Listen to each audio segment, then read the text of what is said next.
जय माता दी मित्रों। मान्यता के अनुसार नवरात्रि की प्रतिपदा को कलश स्थापना के बाद जौ बोए जाते हैं। यह बहुत ही शुभ होता है।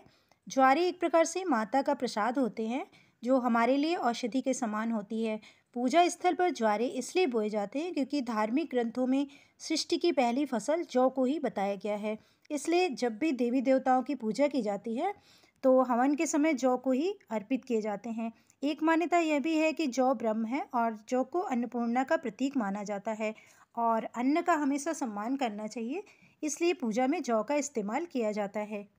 नवरात्रों में दुर्गा पूजन के साथ ज्वारे उगाने की परंपरा सदियों से चली आ रही है। नवरात्रों में बोए जाने वाले ज्वारे न केवल पूजा को संपूर्णता प्रदान करते हैं बल्कि यह माता रानी का प्रसाद होता है। इनका सेवन किया जाए तो शरीर स्वस्थ रहता है और अनेक रोगों में फायदा पहुंचता है। वैज्ञानिक शोधों से ये साबित हो चुका है कि ज्वारे का रस 350 प्रकार की बीमारियों को दूर करता है। ऐसी मान्यता है।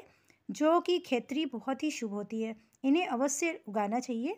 माता रानी बहुत प्रसन्न होती हैं। ज्वारे की खेती आपके भविष्य का संकेत भी देते हैं। आइए जानते हैं वे कौन से संकेत हैं जिससे माता रानी हमें बताती है कि हमारा आगे आने वाला समय हमारे लिए कैसा होने वाला है। यदि नवरात्रि में जौ बोने की कुछ समय बाद ही जल्दी ही उगने लगे और हरी भरी हो जाए तो ये बहुत ही शुभ संकेत है। ऐसी मान्यता है कि इससे यह संकेत मिलता है कि आपके कार्यों में आ रही हर प्रकार की रुकावट जल्दी ही दूर होगी और सभी सदस्यों का स्वास्थ्य भी अच्छा बने रहेगा। तेजी से जौ बढ़ने का अर्थ है कि घर में सुख समृद्धि का आना शुरू हो चुका है। जो भक्त होते हैं जिन्होंने 9 दिनों का उपवास रखा होता है, साधना करते हैं, उनके अंदर एक प्रकार की शक्ति आ जाती है। वे समझ जाते हैं। इन चीज़ों को लेकर मन में संदेह नहीं करना चाहिए, परंतु नवरात्रों में ये चीज़ें बताई जाती हैं। ये एक प्रकार से माता रानी का संकेत होते हैं और हम माता रानी से प्रार्थना कर सकते हैं। अगर अंकुरित ज्वारे का रंग नीचे से आधा पीला और ऊपर से आधा हरा है तो इसका मतलब होता है कि आपका आने वाले साल का आधा समय ठीक नहीं रहेगा, लेकिन बाद में सब ठीक हो जाएगा। यदि ज्वारे नीचे से हरा है और ऊपर से आधा पीला है तो इसका मतलब यह है कि आपके साल का शुरुआती समय अच्छे से बीतेगा, लेकिन बाद में आपको कुछ परेशानियों का सामना करना पड़ेगा। पीले रंग में उगने वाले जौ को घर में खुशियों की दस्तक माना जाता है। ज्वारे यदि सफ़ेद या हरे रंग के उग रहे हैं तो ये अत्यंत ही शुभ संकेत है। तो ऐसा मान लीजिए कि आपकी पूजा सफल हो गई है और माता रानी आपसे अति प्रसन्न है और उनकी कृपा से आपका आने वाला समय खुशियों और समृद्धि से भरा रहेगा।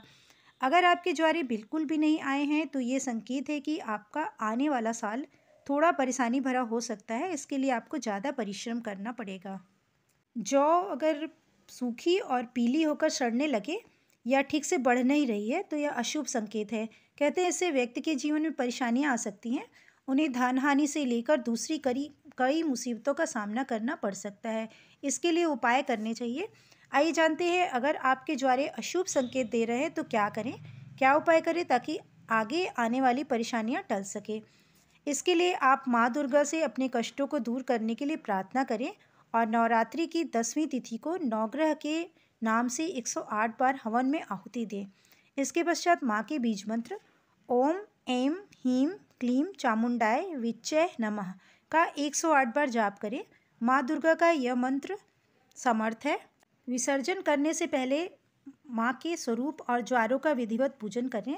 अपनी सामर्थ्य के अनुसार पूजन सामग्री श्रद्धापूर्वक धूप, अक्षत, फूल आदि अर्पित करें। विधि विधान से पूजन किए जाने से अधिक माँ दुर्गा प्रेम भावों से पूजन किए जाने से अधिक प्रसन्न होती हैं। विसर्जन श्रद्धापूर्वक बहते जल में करें। इस तरह से नवरात्रि का समापन करना चाहिए। जौ देवी को चूंकि अन्नपूर्णा का प्रतीक माना जाता है, इसलिए इन्हें किसी मंदिर में या पीपल, बरगद के पेड़ के नीचे रखना शुभ माना जाता है। कहते हैं इससे देवी माँ की कृपा हमेशा बनी रहती है। हवन की समाप्ति के बाद माता रानी की आरती करें और माँ दुर्गा से हाथ जोड़कर सुख समृद्धि की कामना करें और जीवन में आने वाले संकटों से रक्षा करने की प्रार्थना करें। माता रानी की कृपा अवश्य प्राप्त होगी और आने वाली परेशानियों का अंत होगा। माँ भगवती से यही प्रार्थना है कि आपके भंडारे भरते रहें। माता रानी सभी की मनोकामनाएं पूर्ण करें और सभी पर अपना आशीर्वाद बनाए रखें। जय माता दी, जय महाकाली।